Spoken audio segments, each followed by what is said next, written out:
We're going to open this first. It's closest to the discharge lounge. It's closest to the pharmacy. It is not far from when patients will enter. It does have a critical care room at the end that in case for patients who decompensate rather quickly.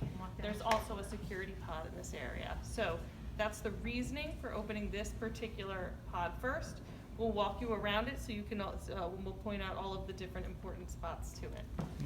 So we have mirrors and reminders throughout for the staff to check their PPE and ensure that they are safely protected. We have a special donning and doffing area, an area for staff to put on their PPE, an area for staff to put off their PPE.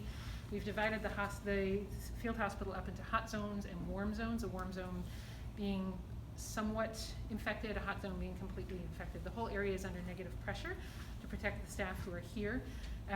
But we want to make sure that we really delineate these spaces so that staff can safely transit in and out of the building. And that's what all of this ductwork is above. It's the negative pressure. This was all added. None of this was here before. You'll see showers. What was the cost of this, Shannon? $8 million. $8 million, and you put it up in how many weeks? 3 3 weeks? 3 weeks, working around the clock. Yeah, it is. I've never seen anything like this. I'll have to send you guys the pictures of what it looked like before. That's really good. Actually, you know what? In the command center, there's pictures of what it was like before. Well, I think I was in here before, You years ago. Were. Yeah. So these are all just general staff rooms. We'll be able to keep, have areas of PPE in here, other supplies that our staff might need.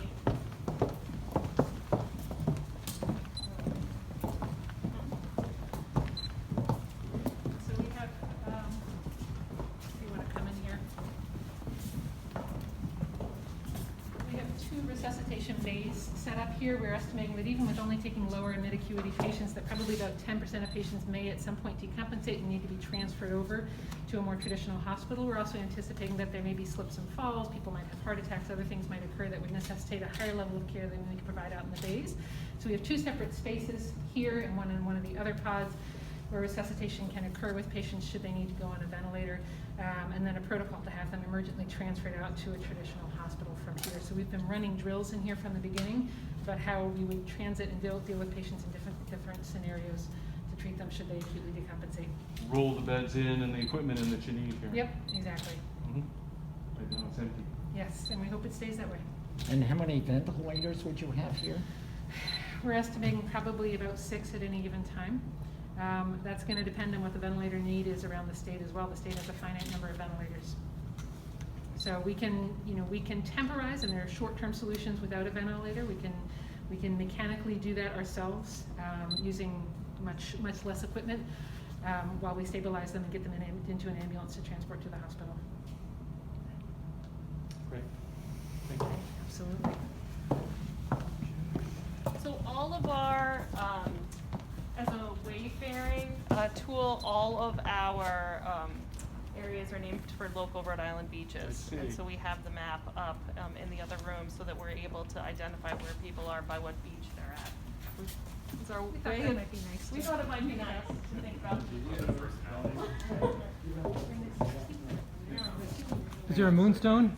Do you have moonstone? I don't think, do we have Moonstone? Maybe naked in that one or something? What? What'd you say? I'm sorry. Somebody say something?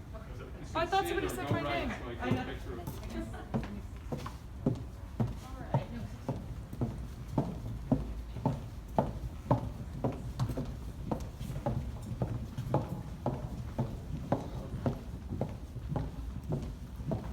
So we set up everything very similarly. As you can see, there's nurses stations at the end, and then going down, everything is labeled the same way so that we're able to really keep track of where people are. Hand washing stations, we'll have all of our linens and things that nurses will need at the end here. We're not going to be on an electronic medical record on this. We will have access to the electronic medical records, but trying to train staff and have them with the amount of patients that may be here, getting them online, we're going to go back to the paper record for that, but they will have access.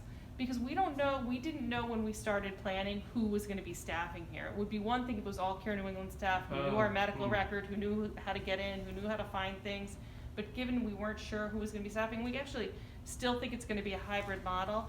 it's too difficult. We'll get all of the information that's done here into the medical record, and people here will have access to view the medical record of previous admissions and things that have happened before. But we thought the training of what we would need to get people on a brand new medical record would be too hard. Are the two companies on separate systems that don't talk to one another, or? Care New England Lifespan? Yeah. Yes. Yeah, separate. They don't- Separate, yeah. totally separate systems. And then if we're bringing in people from contracted professionals from other areas, Yeah. they might know different systems. And then if we have providers who practice in the community and their own, they might have their own system. So we thought training all those people on our system would just take too long. Does anybody get trained in med school with paper these days? Or? What is that? That's Yeah, a what good is that? Right, question. right. The answer is no, right? One of the things we had to plan for is exactly that. So Yeah. we had to come up with forms. We built all new forms for this hospital. Standard form? That were standard forms that are specifically for the field hospital and sort of walked people through what they needed to document. Gotcha. But it's a really good question. It was one of the considerations, and that was part of I'm like bringing sure. people together, is that everybody was, brought This is why you're in talks all day long. This is it. To the right is our pharmacy. Our pharmacy is pretty cool. It is actually one of the few, we consider it a cold area, though we don't know how really cold it is.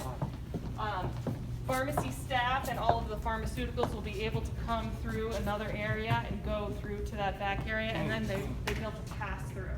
So the pharmacist will get all of the medications that are needed, put it in the pass-through, shut the door, and then the people on this side will open it up, grab it, and take it to where they need to. Keeps the pharmacist safe, keeps the drugs clean. We designed everything to be as safe for the staff as it possibly could be. The walls we see are All what new. you put in. All new. We didn't put them in, but Yeah. Yeah. they were all put in. Yeah, no, this was all a huge Right. open space. So if they had asked us, we might have. Yeah. Right. We're pretty handy. We're pretty handy. I got you. And then we'll just take you guys over to the discharge lounge. So one of the things that we thought about was that it would be difficult to discharge patients from their actual beds, because family members that many of you Yeah. pointed out aren't gonna be allowed in here. So we're gonna discharge patients from their beds, and we're gonna have them placed in this discharge lounge. What it allows people to do is their family members to be able to drive up and they just walk right out. So that was one of our designs and one of the workflow pieces. You'll notice there's a lot of commodes. We were really, You don't know? really worried about making sure that there was access to bathrooms. And so we couldn't have enough access to physical bathrooms. We wanted to make sure there were enough commodes on site for every single patient, just in case. This is our security area. We will have 24/7 security here. Here, patients will be discharged here. Where you came in, it'll back up a little bit, and that area will be blocked off. Family members will be directed to come around this way. They'll be able to pick up their discharged family members and go right back on out. Right there. From an operational level, this is impressive, but from a patient level, how should they feel or expect when they get admitted in? It's going to be difficult for patients. This is not going to be the setting that many people are used to being admitted to, especially people who have had previous hospitalizations before. It's going to be a little bit disorienting, I would imagine. But I think we can provide good care here. I think we have good team members who are going to be committed to taking care of patients. And our goal is to keep patients here for as short a period of time as possible, to be able to stabilize them and to be able to get them home with the care that they need. Really, every single bed here has access to oxygen, and that was a big piece of it. We anticipate that most patients who are here will need some oxygen therapy, and so our goal is to try to wean people off of that as soon as possible, or to get them to a level that we could then get them home. How short of a time period? You know, I don't know. I'd like to tell you. I think we planned an average daily stay of about 4 days. That will depend on the acuity of the patients that we have here and the types of patients we have here. And as somebody pointed out, we're still really discussing what's the best type of patients, how can this resource be best used for the best type of patients. And so until we have a firm grasp on that, we won't know how long people will be here for. What can they bring? As little as possible. We do encourage them to bring their electronic device so that they can communicate with their family, and everybody does have an electrical outlet next to their bed. But as you can see, if you look at the beds, there's a nightstand and a curtain, and that's it. We do have, obviously, Johnny's for everybody who comes in, so we would anticipate people should come in just with the clothes that they're wearing and maybe their electronic device so that they can communicate with their families.